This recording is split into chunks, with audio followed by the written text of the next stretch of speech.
Obsession begins like a romantic comedy. A shy man has feelings for his best friend, but is too scared to tell her. Then a magical wish seems to solve everything. But instead of becoming a love story, the film slowly turns into a psychological horror about control, guilt, and the dangerous fantasy of making someone love you. The film introduces Bear, Nikki, Ian, and Sarah as close friends who work together at a music store. Bear clearly has romantic feelings for Nikki, but he keeps those feelings to himself because he's terrified of being rejected. Rather than risking an honest conversation, he convinces himself that staying silent is the safer choice. This fear is important because it drives every decision he makes afterward. Bear isn't trying to hurt anyone, but he also isn't willing to accept that Nikki may never return his feelings. When he visits the strange mystic shop and buys the One Wish Willow, it seems like a harmless novelty. At this point, neither Bear nor us truly expects the wish to work. The One Wish Willow represents the temptation of shortcuts. Instead of earning someone's love through honesty, patience, and mutual trust, Bear is offered a way to bypass all of those difficult but necessary steps. The film immediately suggests that trying to avoid emotional pain often creates much greater suffering later. After dropping Nikki off at home, she unexpectedly asks Bear whether he likes her. This is the moment he has been waiting for, yet fear once again takes control. He denies having feelings for her and immediately regrets it.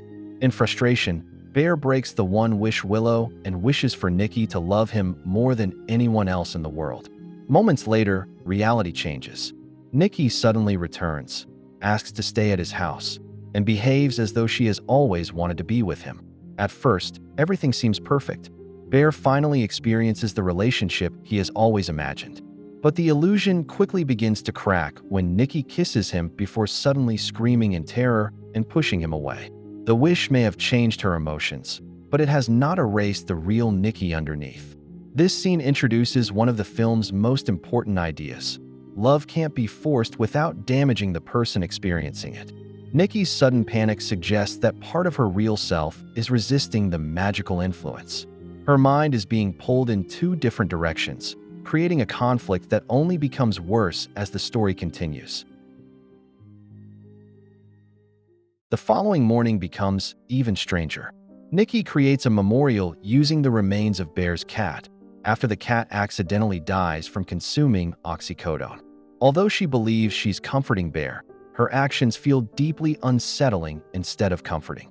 Later, Nikki explains her strange behavior by claiming she had taken MDMA before admitting that she has feelings for Bear. The two officially become a couple, but Ian and Sarah immediately notice how unnatural the relationship feels. Nikki had recently shown no romantic interest in Bear, making her sudden change impossible to ignore. Sandy's death is one of the film's strongest symbols. The cat accidentally consumes something poisonous without understanding the consequences. Bear does something very similar when he makes his wish. He believes he is solving a problem, but he unknowingly introduces something toxic into every part of his life. The speed of Bear and Nikki's relationship also reflects unhealthy love. There's no natural development or emotional growth. Their relationship skips straight to complete devotion, making it feel unnatural from the very beginning.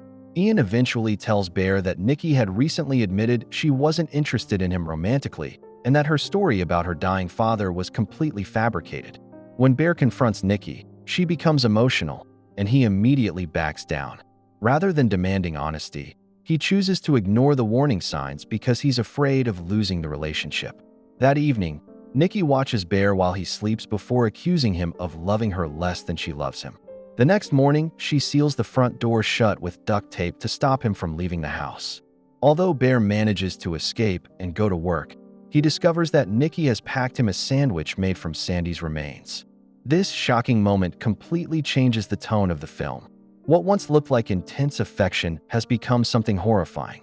Watching Bear sleep symbolizes complete possession rather than intimacy. Nikki no longer wants to share her life with him. She wants every part of him to belong to her. The sandwich represents how love has become corrupted. A meal is normally an act of care, but Nikki's version literally makes Bear sick. The film shows that once affection becomes obsession, even loving gestures become disturbing because they're no longer motivated by genuine care. Desperate to fix the situation, Bear contacts the customer support number connected to the One Wish Willow. Instead of finding a solution, he learns the horrifying truth. The wish can only end if either somebody else wishes for everything to be normal again with he and Nikki, or the wish ends when either he or Nikki dies. The phone operator even allows Bear to hear Nikki screaming on the other end of the call, confirming that she's suffering just as much as he is. When Bear returns home, he finds Nikki standing exactly where he left her, covered in vomit and bodily waste because she has been unable to move without him. This moment completely changes Bear's understanding of the curse. Until now, he believed Nikki was simply behaving irrationally. He now realizes she's trapped by the wish just as much as he is. The film makes it clear that Nikki is no longer acting entirely by choice. Her obsession isn't genuine love, but magical imprisonment. Bear wished for complete devotion, but what he actually created was someone who has lost her freedom. Hoping to hold on to some sense of normal life, Bear attends Ian's party with Nikki. During a game of drunk Jenga, Nikki tells a disturbing version of Hansel and Gretel filled with violence and incest, leaving everyone visibly uncomfortable. Later, Bear is challenged to kiss Sarah, but Nikki immediately takes Sarah's place and kisses Bear herself. Moments afterward, she suddenly begins stabbing her own face with a broken bottle before returning to normal as though nothing happened. That night, Nikki threatens suicide to stop Bear from leaving. Shortly afterward, her real personality briefly resurfaces. She explains that the obsessive version of herself is asleep and begs Bear to kill her before it returns. Bear refuses because he can't accept that death seems like the only solution. The Jenga game perfectly reflects the story itself. Throughout the film, every lie, violent act, and terrible decision removes another piece of stability from Bear's life. Eventually, just like the tower, everything is destined to collapse. Nikki's request to be killed is one of the film's saddest moments because it proves that her true self still exists beneath the magical obsession. She understands the danger she poses and is willing to sacrifice herself to protect Bear. Ironically, Bear still can't let go because he continues hoping that somehow the relationship can be saved. Sarah later reveals that she and Ian had been casually sleeping together for years before hinting that she also has feelings for Bear. Before the conversation can continue, Nikki brutally murders Sarah by repeatedly slamming her head against the steering wheel. Afterward, Nikki calmly reminds Bear that this is exactly what he wished for. She understands that his desire for complete love has created the monster standing before him. Bear desperately buys another One Wish Willow and asks Ian to help undo the curse. Ian dismisses the entire story as nonsense and instead wishes for $1 billion. To Bear's horror, money immediately begins falling through Ian's ceiling, proving beyond any doubt that the magic is real. Sarah's death represents the complete destruction of Bear's normal life. Every healthy friendship he once had has now been destroyed because of the wish. Ian's reaction also highlights another important theme. Even after witnessing Bear's suffering, he immediately uses the magic for personal gain.